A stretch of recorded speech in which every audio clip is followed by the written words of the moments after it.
আমার বাবা দুজন, ধনী বাবা ও গরিব বাবা।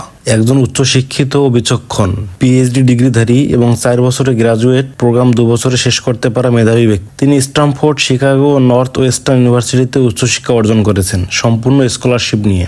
অন্যজন ক্লাস 8ও পাশ করতে পারেননি। দুজনই তাদের ক্যারিয়ারে খুবই সফল।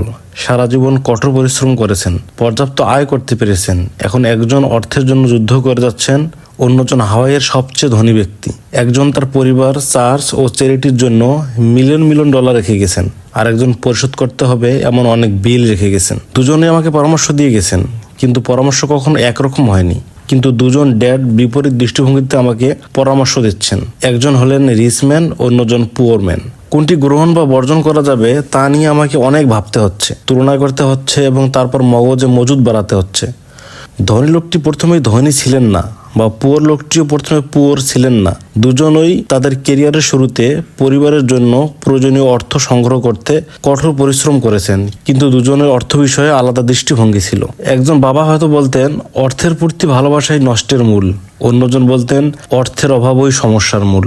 দুজন দৃঢ়চেতা বাবার প্রভাব থাকায় একজন যুবক বালক হিসেবে আমি বিপদেই ছিলাম। আমি একজন ভালো ছেলে হতে চাইতাম এবং দুজনকে মান্য করতে চাইতাম, কিন্তু দুজন এক কথা বলতেন না। অর্থের ব্যাপারে তাদের কথা ছিল বিপরীতমুখী। আমি দীর্ঘ সময় ধরে তাদের কথা নিয়ে ভাবতাম। আমার নিজস্ব সময়ের অধিকাংশ কাটতো গভীর চিন্তা করে। আমি নিজেকে প্রশ্ন করতাম, তিনি কেন এটা বলছেন? তারপর অন্য ড্যাড সম্পর্কে একই প্রশ্ন করতাম। সহজত যদি বলতে পারতাম হ্যাঁ তিনিই রাইট, আমি তার সাথে একমত, অথবা তার কথাকে সহজে প্রত্যাখ্যান করতে বলতে পারতাম। বুড়ো লোকটা জানে না সে কি বলছে, কিন্তু তার পরিবর্তে দুজন ড্যাড থাকায় এবং তাদেরকে ভালোবাসায় আমাকে দুজনের কথা ভেবে নিজের চিন্তা করার পদ্ধতি বের করতে হচ্ছে। এভাবে ভাবনার প্রক্রিয়া বাছাই করতে পারায় তা দীর্ঘমেয়াদে আমার জন্য মূল্যবান সম্পদ হয়ে দাঁড়িয়েছে। ধনীরা আরো ধনী, গরিবরা আরো গরিব এবং মধ্যবিত্ত ঋণের মধ্যে হাবুডুবু খাওয়ার একটি কারণ হলো তাদেরকে কখনোই অর্থ বিষয়ে স্কুলে কোনো ধরনের শিক্ষা দেওয়া হয় না, যা বাড়িতে দেওয়া হয়। আমাদের বেশিরভাগ লোকেই নিজের বাবা মার কাছে থেকে তা শেখে। তাই একজন গরিব বাবা মা তার শিশুকে অর্থ সম্পর্কে কি শিক্ষা দিতে পারে? তারা সহজেই বলবে স্কুলে যাও এবং বেশি বেশি পড়াশোনা করো। শিশুটি হয়তো চমৎকার ফলাফল নিয়ে গ্রাজুয়েট হলো, কিন্তু তার আর্থিক প্রোগ্রামিং ও মাইন্ডসেট হয়ে যাচ্ছে অসচ্ছল মানুষদের মতো।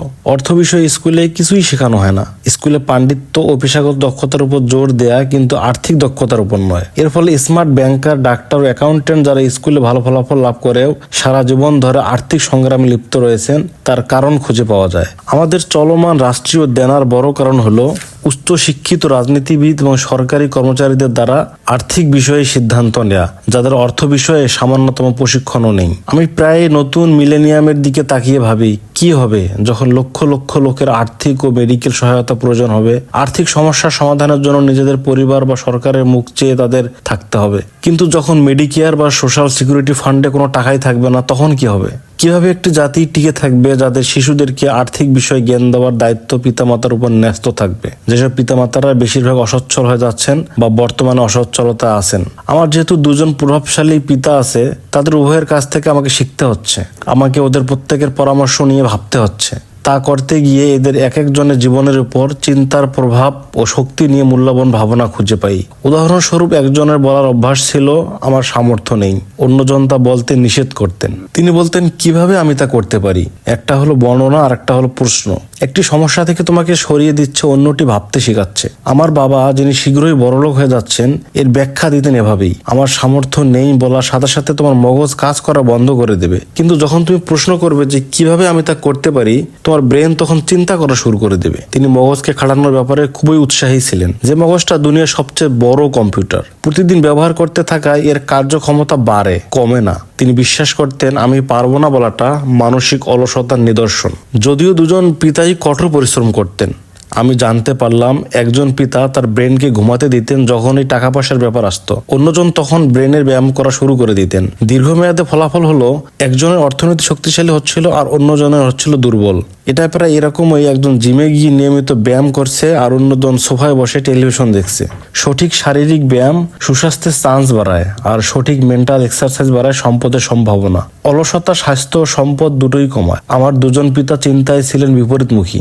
একজন ভাবতেন ধনীদের বেশি করে ট্যাক্স দেখা উচিত, যাতে কম ভাগ্যবানদের অবস্থার উন্নতি হয়। অন্যজন বলতেন ট্যাক্স তাদেরকে শাস্তি দেয় যারা শারীরিক শ্রম দেয়, আর পুরস্কার দেয় তাদেরকে যারা শারীরিক শ্রম দিয়ে উৎপাদন করে না। একজন বলতেন বেশি করে স্টাডি করো যাতে ভালো কোম্পানিতে চাকরি পাও, অন্যজন বলতেন বেশি করে স্টাডি করো যাতে ভালো কোম্পানি কিনতে পারো। একজন বলতেন তোমাদের মানুষ করতে গিয়ে আমার ধনী হওয়া হলো না, অন্যজন বলতেন তোমরা সন্তানরা আসো বলে আমাকে ধনী হতে হবে। একজন ডিনারের সময় অর্থ ও ব্যবসা নিয়ে কথা বলা উৎসাহী করতেন, অন্যজন খাবার সময় টাকা নিয়ে কথা বলা নিষেধ করতেন।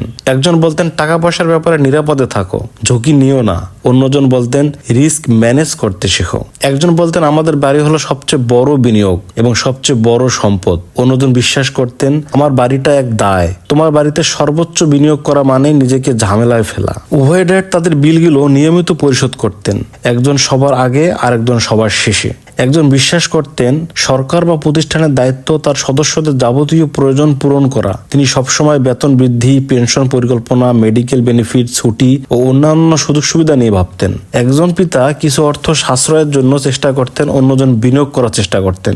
একজন আমাকে শেখাতেন কিভাবে সুন্দর সিভি তৈরি করতে হয় যাতে ভালো চাকরি পাওয়া যায়, অন্যজন শেখাতেন কিভাবে সুন্দর ও শক্তিশালী বিজনেস ও আর্থিক পরিকল্পনা করা যায় যা দিয়ে চাকরির সুযোগ তৈরি করা যায়। দুজন বলিষ্ঠ পিতার চিন্তার প্রতিফলন কি তা পর্যবেক্ষণ করে আমি জানলাম কিভাবে ভিন্ন ভিন্ন চিন্তা মানুষের উপর প্রভাব বিস্তার করে। উদাহরণস্বরূপ আমার পুয়ার ড্যাড প্রায় বলতেন ধনী হওয়া আমার দ্বারা হবে না, তার এই ভবিষ্যদ্বাণী বাস্তবে ফলে গেল। অন্যদিকে আমার ধনী ড্যাড নিজেকে সবসময় ধনী বলে পরিচয় দিতেন, তিনি বলতেন আমি একজন ধনী ব্যক্তি এবং ধনী ব্যক্তিরা এভাবে করে না। এমনকি চরম আর্থিক বিপর্যয়ের পরও তিনি নিজেকে ধনী বলেই পরিচয় দিতেন।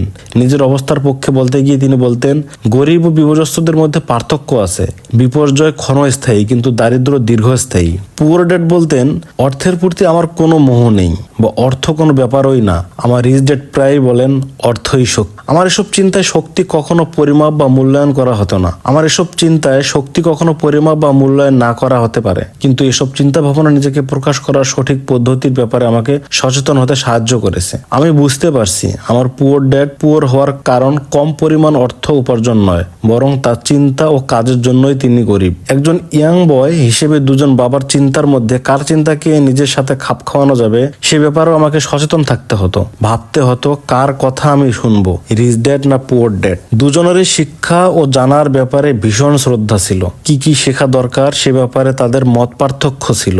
একজন চাইতেন আমি যাতে কঠোর পরিশ্রম করে পড়াশোনা করি, ডিগ্রি অর্জন করি, ভালো জব পাই, যাতে বেশি পরিমাণ উপার্জন করতে পারি। তিনি চাইতেন স্টাডি করে আমি যাতে একজন পেশাজীবী অ্যাটর্নি, অ্যাকাউন্টেন্ট বা বিজনেস স্কুল থেকে MBA ডিগ্রিধারী হই। অন্যজন চাইতেন আমি যাতে ধনী হওয়ার জন্য পড়াশোনা করি, জানতে পারি অর্থ কিভাবে কাজ করে এবং অর্থকে কিভাবে নিজের কাজে লাগানো যায়। আমি অর্থের জন্য কাজ করি না, কথাটি তিনি বারবার বলতেন, অর্থ আমার জন্য কাজ করে। 9 বছর বয়সে আমি রিচ ড্যাড থেকে অর্থ সম্পর্কে শোনার ও শেখার সিদ্ধান্ত নেই। এ ব্যাপারে আমার পুয়ার ড্যাড থেকে না শোনার সিদ্ধান্ত নেই, যদিও তারই একমাত্র সব ধরনের কলেজ ডিগ্রি রয়েছে।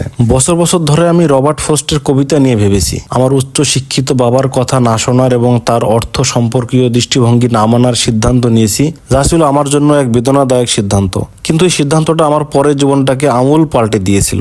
যখনই কারো কথা শুনবো, সিদ্ধান্ত নিতে পারলাম অর্থ সম্পর্কে, তখনই আমার শিক্ষা শুরু হয়ে গেল। আমার রিচ ড্যাড 30 বছর ধরে আমাকে শেখাতে থাকলেন, যতক্ষণ না আমার বয়স 39-এ পৌঁছে। যখন তিনি বুঝলেন যে তিনি যা আমার মাথায় ঢোকাতে চাচ্ছিলেন আমি তা জানতে এবং ভালোভাবে বুঝতে পেরেছি, তখন তিনি থামলেন। এর অর্থ হলো একটি ভয়ানক শক্তি, কিন্তু তার চেয়ে বেশি শক্তিশালী হলো অর্থ সম্পর্কে শিক্ষা। অর্থ আসে যায়, কিন্তু যদি তুমি শিখতে পারো অর্থ কিভাবে কাজ করে, তাহলে তুমি এর উপর আধিপত্য বিস্তার করবে এবং সম্পদ জমানো শুরু করতে পারবে। শুধুমাত্র পজিটিভ থিঙ্কিং এককভাবে কাজ না করার কারণ হলো মানুষ স্কুলে যায় ঠিকই, কিন্তু শিখতে পারে না কিভাবে অর্থ কাজ করে। তাই তারা অর্থের জন্য কাজ করে, জীবন শেষ করে দেয়। আমি যখন স্টার্ট করি তখন আমার বয়স মাত্র 9 বছর। আমার রিচ ড্যাড যে শিক্ষা আমাকে দিলেন তা ছিল খুবই সরল। ধন্যবাদ। সামনে এই বই থেকে বাকি অধ্যায়গুলো নিয়ে, বাকি কথাগুলো নিয়ে আবার কথা বলবো, আবার ভিডিও আসবে, আবার অডিও বুক আসবে। আপনারা সাথেই থাকবেন, লাইক করবেন, শেয়ার করবেন এবং সাবস্ক্রাইব করবেন পরবর্তী অডিও বুকগুলোর জন্য এবং আরো অন্যান্য গুরুত্বপূর্ণ কিছু টপিকের জন্য। ধন্যবাদ। আসসালামু আলাইকুম।